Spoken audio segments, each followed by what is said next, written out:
this, of course, as we know and as we discuss here a lot, it's all against the backdrop of a stuttering Brexit talks. Stephanie, let's talk about, first of all, those OBR forecasts, the Office for Budget Responsibility. For the next few years, when you look at its graph, it's difficult. It's difficult times. It is. And most of the reasons that they downgraded the growth forecast is down to acknowledging that their forecasts for productivity growth have been off target, and they've missed those forecasts again and again. Look, I think this was a politically successful budget for Philip Hammond. It has saved him in the near term. But it did, as you said, outline a very sort of bleak, low-growth future for the UK, whereby, wages will be below 2008 levels for the foreseeable future. And I think that is really the main political challenge that they face, that is only going to get worse. That has been made worse by Brexit because we've had the fall in sterling and a rise in inflation, which has meant that wages, just before the vote, we had just turned the corner in terms of wages starting to outpace inflation.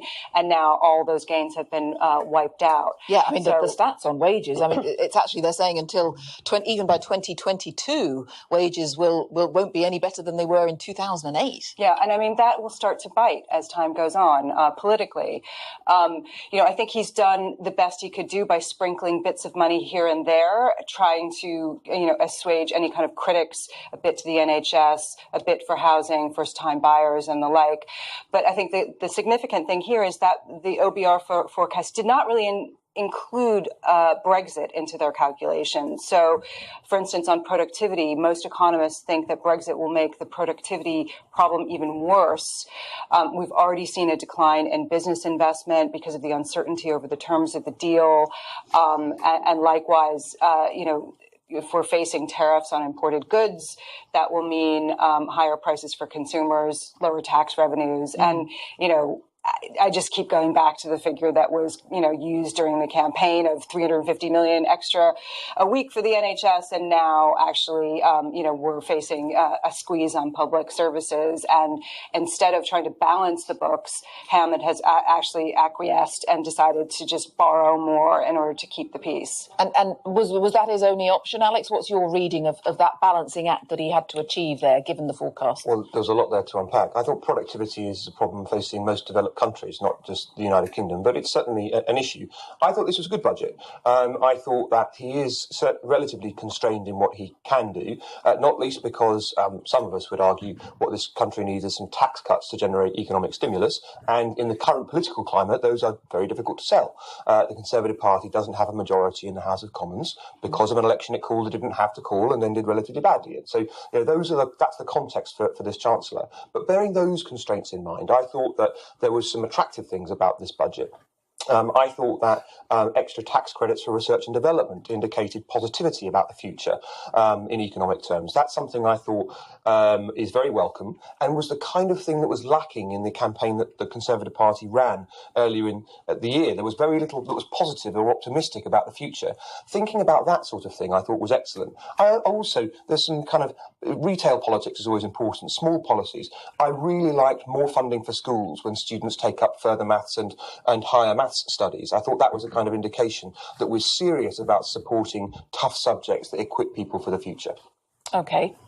Stephanie, it's quite interesting. Obviously, from German perspective, yes, or from the EU 27, they don't look so much at the political significance. So because Hammond was in a very difficult position because he's a Remainer and has quite a difficult time surviving in the cabinet. That's why lots of people in his own party aren't so keen on him, yes. But that obviously is not what you will discuss in Germany. In Germany, it's pretty much what Stephanie just said. It's kind of confirming that Britain itself has kicked itself in a very difficult situation economically because there's so much uncertainty about Brexit in a time where actually you look at the EU 27, you look at Germany, everywhere growth is picking up and the UK is just going the opposite way. So some people might think, well, this is just confirming that Brexit was the wrong decision. Hang on. Alex, you think it's happening everywhere? You think it's happening? No, it's not happening. There were a number... Productivity, in terms of productivity. Well, the problem is that Europe is picking up, growth is going up, and in Britain is going down. So the Office for Budget Responsibility, I think, qualified the drop by 1.3 this year, while it was supposed to be 2, and it's going farther down by 2020. By 2020, there will be 20 billion less in the coffers of the state, and this is without considering the fact of Brexit. So getting out of the single market, getting less investment in, and possibly a no-deal situation. That means that the macro picture of the economy in Britain is very, very bleak. Yeah, Alex, that's the point there, the macro simply picture. Untrue. Manufacturing is an all-time high. More people are employed in the city than ever.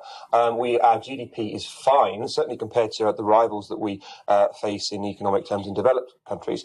More people are employed, but we were touching on wage levels, weren't we? And we know about being employed in the gig economy with all the uncertainty that comes with that. Those issues are, hang on, first of all, most of the new jobs generated under this government are full-time jobs, and any suggestion that they're kind of part-time or 0 hours work is a myth. But moreover, some of the kind of totemic indicators people talk about in panel shows like this as if they're true just aren't. More EU nationals than ever in the United Kingdom. This is the Office for Budget Responsibility. This is not about the talk show. Hang on, so I say apples and you say oranges. No, this is the Office for Budget Responsibility of Britain, which is made of competent people, you assume, and they are forecasting 20 billion less in the coffers by 2020. Yes, you'll recall, without taking into account Brexit, without taking into account crashing out of the single market. So you know, this is not a pretty picture. You cannot say that it is looking good, because it's not. You've been saying this sort of thing since you made your Great British Disaster movie documentary. No, I'm talking about the Office.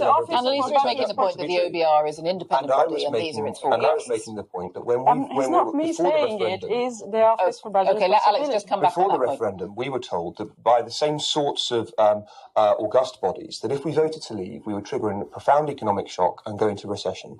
Not only have we not gone into recession, our economy continues to grow. Is our growth less than any sensible person would want it to be? Absolutely. But that's the case with most economies around the world. Most of these dire predictions that people seem to want to be true about our country simply are not true. That's because basically we have not...